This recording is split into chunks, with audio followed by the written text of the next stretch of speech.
Guys, welcome to my digital unit plan website. Yeah, I'm gonna walk you guys through this. So this is my home page. I'm gonna be teaching quantities and my unit summary. Basically, I can teach grade 9 through 12, basically all of high school. The big ideas are keywords, students learning how to do equations, the functions, expressions, problem solving, identifying units and how to do formulas, word problems, quantities, and identifying independent and dependent variables. Their learning objectives is to learn the fundamentals of algebraic expressions, build a solid foundation in order to move forward with proficient prior knowledge. They will learn the definitions in order to identify keywords within the word problems, and they will learn to identify independent and dependent variables. Yeah, and the California content standards I got from online, and I chose to do quantities because I thought it was interesting. Just gonna read this off. Reason quantitatively and use units to solve problems. Foundation for work with expressions, equations, and functions. Use units as a way to understand problems and to guide the solution of multi-step problems. Choose and interpret units consistently in formulas. Choose and interpret the scale and the origin in the graph and data displays. To find appropriate quantities for the purpose of descriptive modeling, and choose a level of accuracy appropriate to limitations on measurement when reporting quantities. Yeah. Okay, so moving on to the assessment portion.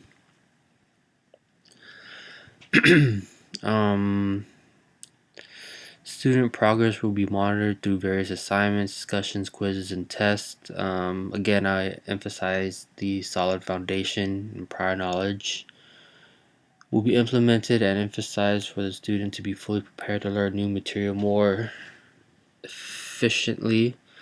Not only will they be learning the procedures of new material, but they will also be learning concepts and understand the steps as well as why they are needed to solve mathematical equations.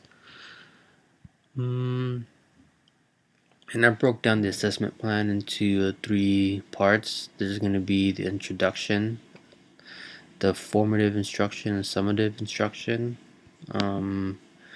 Basically, I'll be assessing them from the beginning to the end, and I break down what I will be assessing. There's going to be like a quick review, instruction on prior lessons, practice problems on prior lessons, and after getting through those 2, we're going to introduce a new lesson and how it coincides with like the previous lesson, like how they work hand in hand together.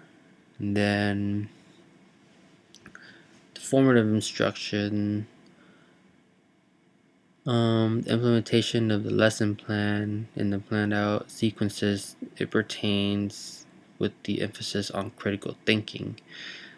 Lesson 1 will involve knowing the definitions of the keywords lesson plan in order to identify them quickly, and we'll also use them to understand the concepts in lesson 1 more efficiently.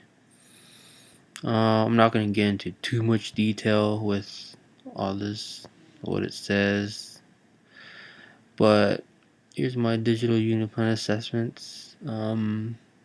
It'll be a short pop quiz with the material, and the answers are in red, so I'll know the answer without wasting too much time. And the progress monitoring, I'm going to use a rubric to identify where the student lands on. I use 4 categories: 3, 2, 1, 0. 3 being the best, and 0 being they need much improvement. Yeah, you can go through that on your own time. Pretty self-explanatory with that. And the assessment map timeline, it's basically from beginning to the end of what I will be looking for in the students. And again, I will be using that rubric on top.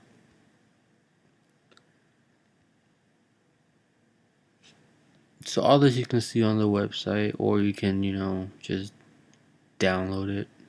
I have like a doc thing down there.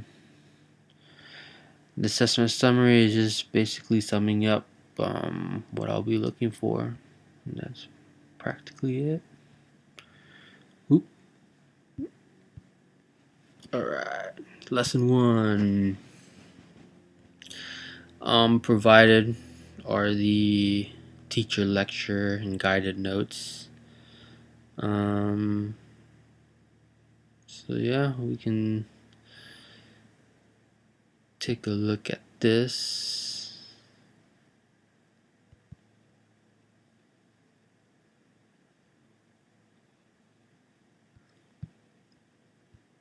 So yeah, this is my lecture.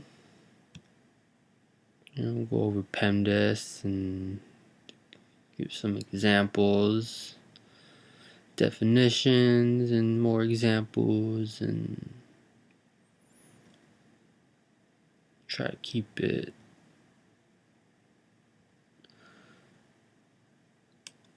and at the end we do like a Khan Academy activity, which is pretty cool. And then I'm give a short pop quiz just to test out the waters. But they should do fine, since it all pertains to everything that's, as long as they stay on task. So that's that. And then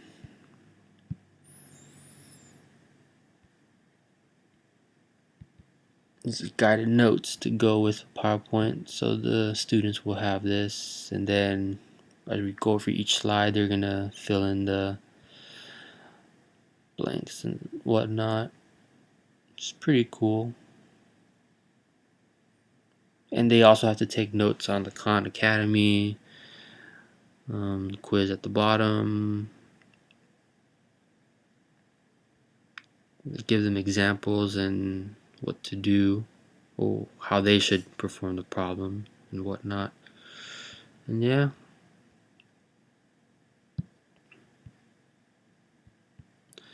So moving on to lesson 2, this is where the Weber size sheet is available. Yeah, when I upload it onto this thing, they split my thing in half and it looks kind of weird. So here's the numbering of the steps they have to do. Then the steps that they have to do end up being down here. So, but if you download it directly onto your computer, it should turn out the way I wrote it. But here they just split it in half, which I thought was kind of weird. But yeah, Weber size. Students, I'll provide the Weber size for the students before I start the lesson plan. So in the Weber size, I broke it up into 3 parts. Part 1 they're gonna have to complete before lesson 1. Part 2 they're gonna have to complete during lesson 2, and part 3 they're gonna complete after lesson 3. So a good, like I wrote right here, an easy way to remember is before, during, and after. So, and again, I'll instruct the students when the Weber sizes are due in class, and I'll post it on my teacher website, which I'll show you guys in a bit. But yeah, that's basically it. That's my Weber size, and again, you can just download it. Lesson 3, graphic organizer. Yeah, I'm not gonna waste too much time reading through that. Basically, I'm gonna be using this method for my students to learn the keywords. I'm gonna have them write the definition, the facts, and give me an example, and give me an example of a bad example. So they're gonna cover all aspects of the definition, have like a, I guess, a better understanding of it. And an example that I put would be a word algebraic expression, pretty easy. They would give me the definition, and they will give me a fact about that definition. So I want them to think deeper within the meaning of the word and pull something out. And then they're gonna give me an example, like shown here, and then they're gonna explain why this is a good example. Like, this has at least one variable, so it is an algebraic expression. They're gonna give me a bad example where, as you can see here, there's no variable, so it's just an expression, not an algebraic expression. So yeah, they'll be doing stuff like that with the keywords.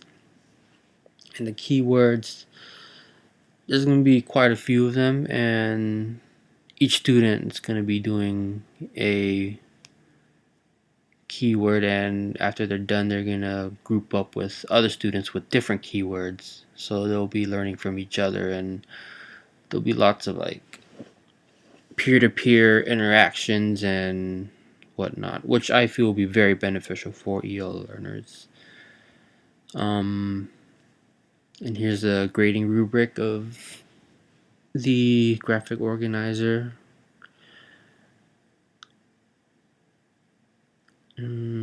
Yeah, from 3, 2, 1, 0, excellent, fair, poor, unacceptable, and yeah, there you go. And again, you can download this as well. And here are my unit resources. So I put up like, I think 10 websites that the students can use. A few of them they have to use for their website. So I chose the best ones out of the 10 for them to perform the website assignments, and the rest is just for their enjoyment. And then here I posted the digital unit plan template, just that outline before I built the website. And here's, you can just download that as well. And here's my teacher site. Huge contrast, this is all white, that's all black, so I just kind of wanted to do that. So yeah, you go on here and then look at my classroom policies and whatnot. Why math is important.